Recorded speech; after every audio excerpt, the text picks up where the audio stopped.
En début de semaine, je t'ai demandé ce que tu farmais en ce moment, et tu m'as répondu je sais pas quoi farm, mais pas juste un petit peu, parce que si on ignore la partie je veux voir les résultats, et qu'on fait le calcul très rapide, eh ben il y a 70% des personnes qui ne savent pas quoi farm. Je comprends pas comment tu peux te dire je sais pas quoi farm. Alors on pourrait se dire c'est parce que les personnes ne trouvent rien d'intéressant à faire en ce moment, ce qui est possible, ou on pourrait également le prendre dans l'autre sens et se poser la question de est-ce qu'il n'y a pas trop de bruit en ce moment, et donc c'est super compliqué de venir filtrer les seuls trucs qui sont intéressants. Grand mage que je suis, j'ai évidemment sauté sur l'occasion pour te faire un tweet sur le sujet en réponse et te dire que oui, il y a des trucs à farm en ce moment et surtout des trucs intéressants. Et surtout, on va développer ça maintenant en vidéo et je vais également rajouter quelques points que j'avais pas mentionnés dans ce tweet. Ok, le début du tweet, c'était vraiment juste pour mettre en avant les derniers trucs qu'on a vu passer qui étaient intéressants. Et également pour souligner un truc important, c'est que les moyens de faire du pognon aujourd'hui, c'est pas juste restreint aux airdrops. En fait, j'ai fait l'erreur pendant trop longtemps d'avoir cette gigaloupe et de zoomer uniquement sur ce qui était airdrop, alors qu'en réalité, quand tu élargis un petit peu ton champ de vision,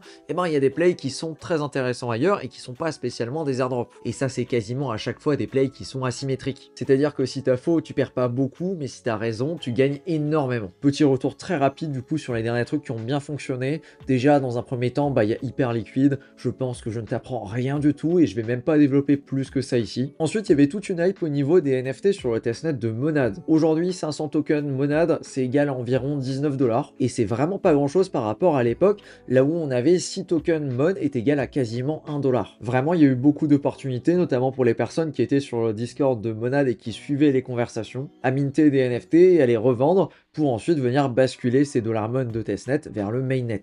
Si jamais tu te poses la question, évidemment c'est encore possible aujourd'hui, ça passe par Ambient pour swapper directement les Mon en Ethereum. Ensuite par le testnet d'Orbiter, d'ailleurs je viens de voir qu'ils ont réduit, mais alors à balle la quantité transférable. Ça te permet d'avoir les tokens sur Ethereum Sepolia, et à partir de là tu peux utiliser le classique testnet bridge, qui passe par un certain layer 0 qu'on connaît tous. Ensuite il y avait le mint des Bad Buns qui a super bien fonctionné. J'avais perso joué la campagne précédente d'OpenSea, il y avait quasiment personne sur le créneau. Elle est maintenant terminée, ils ont rajouté un nouveau truc full quête qui me plaît beaucoup moins. J'ai l'impression qu'il y a beaucoup plus de concurrence et surtout que c'est des trucs qui sont plus chiants à faire. Au début, je voulais tester pour voir ce que ça dit au bout d'un moment, mais là, je pense que je vais clairement fed. Je suis déjà positionné sur la campagne précédente et on verra ce que ça va donner. L'airdrop de Giza via Arma, je t'en ai parlé dans la vidéo précédente sur les agents IA. Et vu la performance du token aujourd'hui, je pense que c'est pas déconnant de tenter la saison 2. Même si j'étais pas super positif là-dessus la dernière fois que j'avais regardé. On est sur un token qui est quand même vachement fort. Un petit play sur Alcans avec Diesel ainsi que Methane. L'audio, pour les personnes qui ont réussi à être whitelist, ça a bien cook. Le liquide sur Hyper EVM qui a bien perf. Et le truc le plus récent, le mint des composables sur Expresso. Au maximum, ça a dû taper dans les quasiment x12. Et ouais, j'attends clairement que ça donne bien sévère pour pouvoir en racheter, mais ça a pas l'air de vouloir. Au minimum que j'ai vu, c'est redescendu à 0,22 Ether. Honnêtement, ça m'embête un peu, je pensais que ça descendrait plus bas. Donc tu l'as remarqué, tous ces trucs dont j'ai parlé là à l'instant, et ben c'est pas juste des airdrops. C'est parfois des whitelists pour des NFT. C'est parfois des informations qu'on a en avance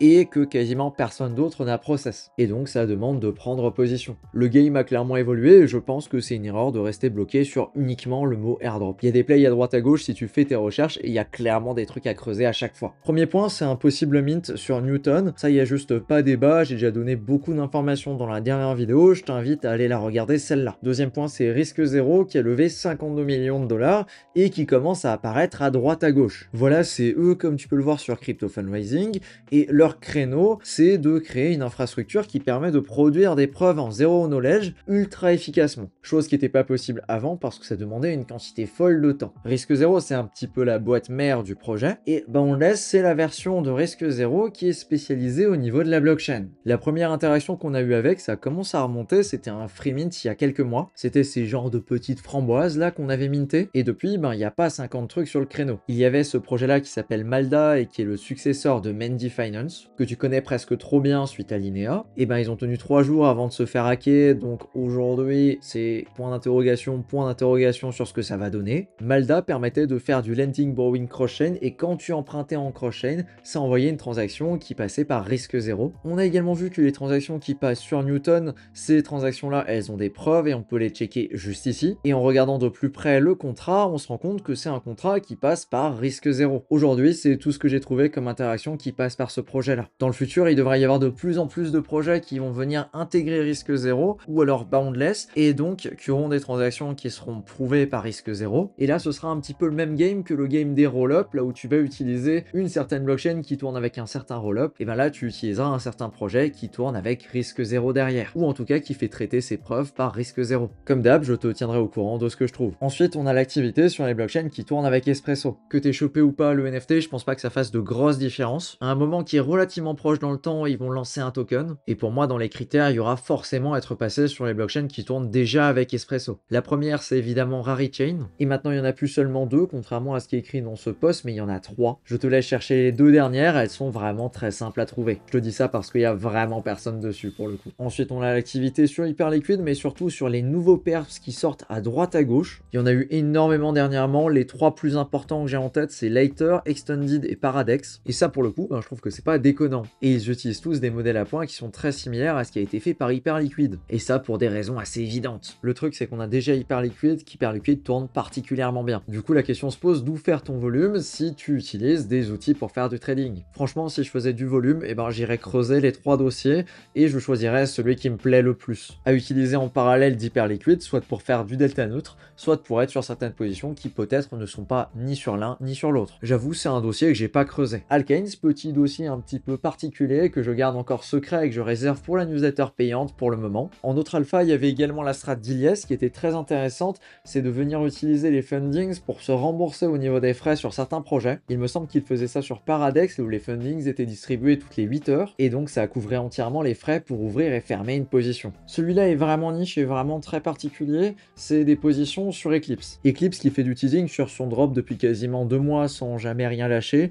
Les gars, ça commence à faire long là quand même. Le truc, c'est que la majorité des tokens qui sont sur le réseau, ils ont des market cap qui sont absolument terrible. Entre le Bits qui a une market cap de 2,26 millions de dollars et le Leica qui a une tête abominable aux alentours de 200 000 $ de FDV, la question se pose si avec le TGE d'Eclipse, on n'aurait pas une petite renaissance au niveau de la blockchain, au moins temporaire. Perso, j'ai plus rien du tout sur le Leica, j'avais déjà vendu il y a un bon gros moment et j'avoue que je suis pas trop chaud de prendre le risque de ce côté-là. Et sinon, l'autre option, c'est le Bits, j'en détiens un petit peu, mais vraiment très peu, le minimum pour choper le rôle sur le Discord d'Eclipse. Et également, j'ai mis une centaine de dollars en LP entre Ethereum et Bits sur Orca. Vu qu'il n'y a pas beaucoup de liquidité, ça grappille quand même pas mal de yield. Ensuite, si on descend un cran plus bas, on a un certain Layer 0 avec qui je pense qu'un drop 2 est possible dans pas trop longtemps. En fait, le truc, c'est que Layer 0, il y a un mécanisme de buyback et burn qui est très similaire à ce qu'il y a sur Hyperliquid. Sauf que ce mécanisme-là, il n'est pas activé par défaut et c'est à la communauté de voter pour faire en sorte que ce mécanisme s'active. Il y a un vote qui est organisé tous les 6 mois et en fonction du résultat, soit ça passe et ça s'active, soit ça ne passe pas et ça ne s'active pas. Le truc, c'est que même si quasiment tout le monde est d'accord pour que ça s'active, il n'y a pas assez de gens qui votent pour que ce soit validé. Et donc le vote est reconduit 6 mois plus tard avec un quorum qui est un petit peu inférieur de 5 points. À savoir qu'il y a également des unlocks qui commencent à tomber à ce moment-là pour le token. Et je me dis que ce serait vraiment pas déconnant de faire un drop avant, de rehyper le projet et surtout de faire le maximum pour que ces fameux critères-là, ils passent et pour que le projet devienne déflationniste avec ce fameux buyback and burn. Alors évidemment, ça générera pas les mêmes frais qu'Hyperliquid, on est d'accord là-dessus. Je me dis donc que ce serait pas déconnant de faire coïncider un drop avec cette période-là, justement pour rafraîchir la mémoire à tout le monde là-dessus. On se rappelle bien de la donation forcée au moment du claim l'année dernière, et pourquoi pas faire un vote forcé cette fois-ci. Pas dans le sens de forcer le oui, évidemment ce serait absolument barjot ça, mais par contre de faire en sorte que tu ne puisses pas claim le token si tu ne votes pas, que ce soit oui, non, peut-être, peu importe, juste dans l'objectif d'atteindre ce fameux quorum. Ensuite on a relais / jumper en utilisation passive. J'ai pas grand chose de plus à dire, tu sais très bien comment ça marche et on a l'habitude de le faire depuis maintenant bien trop longtemps déjà. Ensuite le drop numéro 2 de Giza, ça j'ai envie de détailler un petit peu plus. La charte en openly, ça on l'a vu tout à l'heure et c'est plutôt cool parce qu'ils ont un produit qui est très intéressant. Mais ce qui est encore un cran plus cool, c'est que pour la saison numéro 2, il y a absolument personne. Actuellement j'ai 280 $ sur le projet. C'est vraiment pas beaucoup et pourtant je suis classé top 400. On est donc sur un truc à points, évidemment le top a énormément de points en comparaison, mais ça descend très vite. Je pense qu'il y a un game à se positionner là-dessus. Ma stratégie est super simple, c'est déposer des stables et dès que je génère de la yield en Giza, je viens la stacker. pas plus, pas moins. Je trouve que c'est une position qui est vraiment pas déconnante pour farmer en stable. Ça vaudra certainement pas un liminal sur Hyperliquid, on est d'accord là-dessus, il y a absolument aucun débat, mais c'est une position qui est vachement originale. Et ici, ça fait également de l'exposition sur base. Même si l'espoir d'un airdrop de base un jour devient de plus en plus faible, on ne sait jamais ce qui peut jouer et avoir une activité diversifiée, notamment de ce type-là, ben why not? Un autre point dont j'ai pas encore parlé en vidéo mais que j'avais détaillé il y a déjà plusieurs mois dans les archives interdites, c'est les whitelists pour les fluffles de Mega Ethereum. De mon côté, j'ai loupé les premières juste parce que j'ai pas eu de chance sur un tirage au sort et ben ça m'a pas beaucoup plu. Vraiment j'ai le sub. Sauf qu'il y a moyen d'en choper d'une autre façon. Cette façon-là est un peu plus fourbe. Cette façon-là, elle est décrite juste ici. Sur les 10 000 NFT de la collection, il y a seulement 5 000 NFT qui ont déjà été distribués. Alors je dis distribués, mais ils ont été mintés pour un Ethereum chacun quand même. Ce sera certainement pareil pour les 5000 autres, donc si t'as pas un Ethereum à investir là-dedans, je suis pas sûr que ce soit le giga bon plan de s'y intéresser. Du coup, pour espérer y être éligible, eh ben, il y a plusieurs points. Le premier ici, il n'y a pas trop de suspense, c'est quasiment écrit noir sur blanc, ça va être les personnes qui ont joué Keito et surtout qui ont joué le main share sur Mega Ethereum. Et le deuxième, c'est l'investissement dans l'écosystème. Il y a une dizaine de projets sur Mega Ethereum qui ont un statut un peu particulier, qui font partie de ce qu'ils appellent la méga mafia. C'est pas dur de savoir si un projet en fait partie, il arrête pas de dire qu'il fait partie de la méga mafia, et c'est globalement tous les plus gros projets qui construisent sur Mega Ethereum. Chacun de ces projets-là va recevoir une partie de la supply qu'ils pourront distribuer à une partie de la communauté. Et ça, ce sera la grosse majorité des mints. Si tu souhaites te positionner de cette façon-là, il faut sélectionner un, deux, peut-être même 3 projets qui font partie de la méga mafia, creuser à fond chacun de ces projets et faire tout ce que tu peux faire pour stand out, que ce soit au niveau de l'activité sociale, donc Twitter, Discord, et également de l'activité on-chain. C'est un taf que j'avais déjà fait sur la newsletter il y a 1-2 mois. Si ça t'intéresse, je te le mets en description. Petit disclaimer, je sais pas si c'est pas déjà trop tard de s'y intéresser, tout simplement parce qu'il y a écrit a few months after the first, donc quelques mois après la première distribution. Et là, si je dis pas de bêtises, on est 3-4 mois après la première distribution. Ensuite, tu connais le game, c'est évidemment Hyper-EVM. Là-dessus, je pense que j'ai déjà dit à peu près tout ce que je pouvais dire en fait. La première vidéo que j'avais fait dessus, elle date maintenant d'il y a quasiment 3 mois, et normalement, si tu as suivi ça, t'es censé être déjà très bien positionné. Concernant les airdrops respectifs, pour Keaton, normalement ça devrait être en juin, comme tu peux le voir sur ce screen. Merci d'ailleurs Token pour le partage. Et pour HyperSwap, la dernière distribution de points aura lieu le 14 juillet. En dehors des DEX, il y a quand même pas mal de possibilités pour se positionner sur le réseau, notamment avec la très brève ouverture de Liminal très récemment qui permet de faire du delta neutre automatisé, et finalement juste être curieux et expérimenter. Et dernier point, celui-là je l'avais pas encore abordé en vidéo non plus, c'est un projet un peu particulier qui construit sur Hyperliquid et qui s'appelle Unit. Unit, c'est le projet qui permet d'avoir des tokens en spot sur Hyperliquid. C'est donc grâce à eux que tu peux avoir du Bitcoin, de l'Ethereum, du Solana ou encore du Fartcoin. Oui, le dernier n'a rien à voir, directement sur Hyperliquid et ça en spot. Aujourd'hui, ça représente 280 millions de TVL et c'est une des pièces les plus importantes dans l'écosystème Hyperliquid. Pour se positionner dessus, c'est soit de la détention directe sur Hyperliquid en spot de ces fameux tokens, donc soit avec le bridge qui lui est dédié, lien juste ici en description, soit en passant par Hyperliquid. Ensuite, le fait de détenir ces tokens dans le temps, et finalement le fait de faire du volume avec ces tokens en spot. Je rajoute également que c'est possible qu'il y ait des bonus pour l'activité avec ces tokens là directement sur Hyper-EVM, mais encore une fois, tout ça c'est de la spéculation, rien ne garantit qu'ils auront un token un jour. Alors on est d'accord qu'il y a une infinité de plays qui existent aujourd'hui. De mon côté, je suis de plus en plus pointilleux sur ce que je décide de jouer et de ne pas jouer, parce qu'avec la prolifération de tous les projets qui veulent faire un airdrop mais qui le font mal,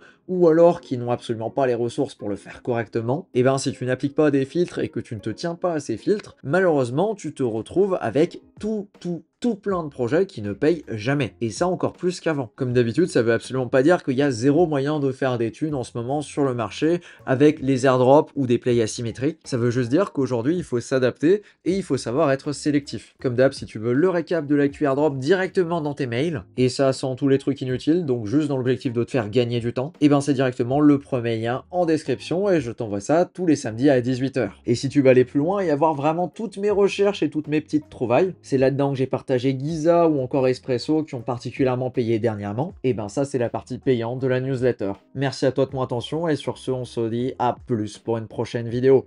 Ciao!